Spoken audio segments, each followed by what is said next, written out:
very good day to my fellow poetry enthusiasts, and welcome to our analysis of First Day After the War by Mazisi Kunene. Right down here I've included a lurid photograph of our poet of the day, Mazisi Kunene, and he can be seen in a very poignant posture, a very apt positioning given the strong philosophical undertones to much of his poetry. Right here you'll find some basic information about his life.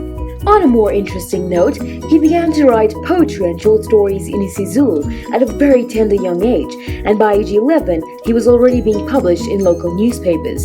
He undertook a Bachelor of Arts from the University of KwaZulu-Natal and later a Master of Arts in Zulu poetry. Due to his strong opposition of the apartheid government as head of the African United Front, he had to flee into exile from the country in 1959. However, he continued to help push for the anti-apartheid movement from his base in the United Kingdom, where he furthered his studies. He later worked as an academic in the United States of America before returning to South Africa.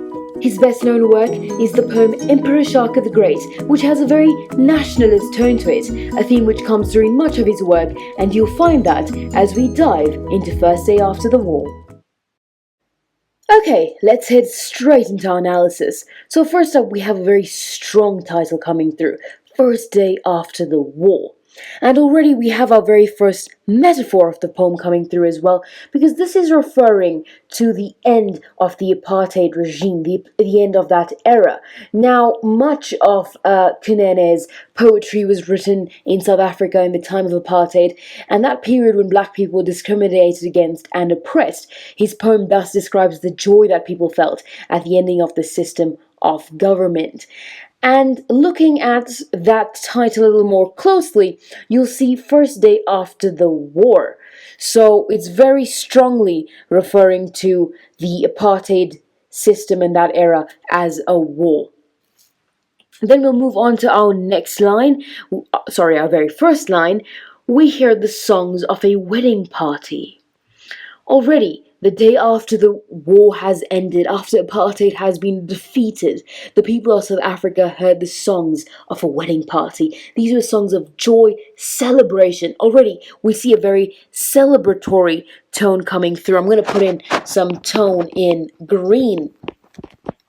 And you see that this suggests that there's a joining together and a beginning of a new life. So it can suggest that these two groups of people, white and black people of South Africa, have come together at the end of the war. And in the Zulu culture as well, a wedding is a symbol of fertility. Thus, this image also suggests a new life and the rebirth of the nation of South Africa. The opening reference to a wedding party could literally refer to a celebration being heard from a distance, while figuratively it could refer to more exciting rumors of a marriage or the coming together of opposing parties to forge a united future. So it's all about union, it's about coming together.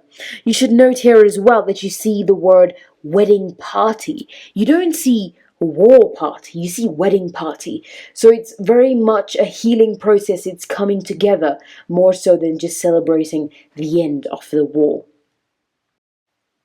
Moving on to our very next line, we saw a soft light. So right here we have a metaphor coming through. I'm going to add in our figures of speech in red if you don't mind. And what that means is the soft light is really an image of contained optimism and hope. There's a sense of hesitance to this joy coming through, as if the viewers are sort of not sure whether to believe that the light is something good. They're really not sure what it's indicating. The soft light could also represent the coming of daybreak, dawn, which also represents a rebirth, something new on the horizon. Then we're going to head over to our very next line, line 3, coiling around the young blades of grass. Now, literally, this young blades could refer to freshly grown grass, but if you look at it, at a deeper extent, figuratively, it would allude to young men, eager to experience this excitement, this coming of something new. So essentially, when you look at kind of lines 2 and 3 in totality, this gives the reader the idea that the people are slowly coming to grips with the idea that the war is over. The room is filtered down to the people in the rural villages, figuratively like a soft light, and this is much welcomed and appreciated after the darkness of the oppression. People are excited for it. Now we're going to head down to line 4. At first we hesitated, then we saw her footprints. Now, in this first part, we see that there's still uncertainty, there's still hesitation. And then we saw her footprints. Who is this her that we're seeing? This is a personification of freedom. So, freedom is being personified as something elusive. Really looking at it, we think literally this footprints would be a physical imprint on the ground made by feet. But figuratively, it may refer to the lasting impact of another's actions, words, or behaviors. If you had to look at it in keeping with the image of the dawn breaking in line 2, then the footprints might belong to the sun, whose face finally emerges, or the light gradually spreading across the landscape. So there's a multifaceted interpretation to that, but really it's a personification of freedom who's just met them, and they're really excited, obviously, to see her. As a feminist, I might add, I'm quite glad he's used her instead of him here in this case. And this literal female figure who leaves her footprints can also be interpreted as the figurative messenger that delivers the news that freedom has arrived to the people, and who conveys the truth. So that's another interpretation of it there as well. Moving to line 5, her face emerged, then her eyes of freedom! Exclamation mark. So the sun has finally shown her face. The new day has finally dawned for South Africa. You should note as well here that the personification comes through once more. So I'm just going to add that in both ways. And in her eyes, the sun has carried this message of freedom, the freedom from apartheid. The dramatic exclamation mark you find at the end here really underlines the idea of excitement and the pure ecstasy, joy of celebration that comes through with these people. In most cultures, the sun is also a symbol of life, so that adds another layer to that sentence. Line 6. She woke us up with a smile, saying. This is a very pure line.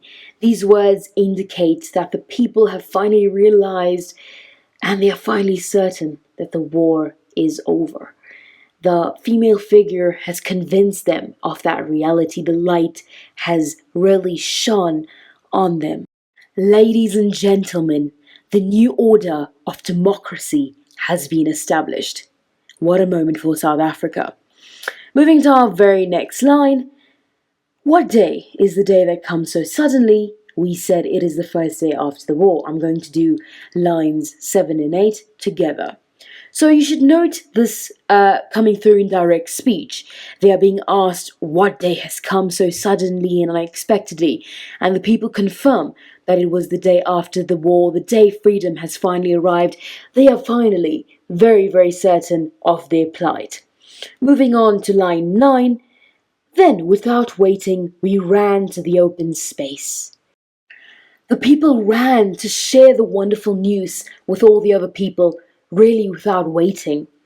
But now, why is it to this open space that we see? And this can have multiple interpretations. So firstly, their joy and excitement needed vocal and physical expression, so they ran to a place where they could vent their emotions, where they could gather. They are also overcome with joy and wish to share this happiness with everyone, especially those in the remote areas who maybe have not heard the news, perhaps they didn't have access to the news. So that's why it would be an open space. In addition, during the apartheid era, people would not have been allowed to run into this open space or travel safely across the mountains and pathways so freely during the time of war. So since their movement, the movement of the people was controlled, this is their first act of release, this running with joy. So you should notice the contrast we get coming through from line 4, where we have more hesitance, and you see this uncertainty with soft light, whereas now you see without waiting we ran. That's quite a change as they become certain and celebration begins with the unification of humanity. On to line 10. Ululating is their natural expression of joy coming through. And it's also a figure of speech. So we have some onomatopoeia coming through. That's a sound device. And this is really the uninhibited joy and jubilation is being expressed in these wild actions of the speaker. They cannot be restrained. They have this physical need to run, to shout at this whole turn of events. And it's very vivid imagery displaying this excitement. The association of sound and joy is carried through here with this wailing or howling, if you will. Now moving on to line 11, calling people from all the circles of the earth. So again, we encounter sound in our poem in the form of calling. And this is really showing the association of sound and joy. They called people from all circles, meaning nobody was excluded. This exciting use of their freedom is shared with all people, unlike during apartheid, where some people were excluded. So this is quite a change in atmosphere, and this turn of events is met with a lot of excitement. Moving on, we shook up the old man, demanding a festival. So here we get synecdoche, which can have multiple interpretations, really. So I'm going to run you through those. Firstly, the old man, can be symbolic of the older generation who have endured many disappointments and who are wary of believing the good news. They've gone through a lot of struggles. It may also allude to the cynics who are reluctant to embrace this joy of the movement and this moment. Or even it could be just old folk who are hard of hearing or asleep in that time, who are uncomprehending to the situation. It could also have been a tribal leader who would have been too old to leave the tribal lands and fight the war, so he's kind of being late in receiving this news.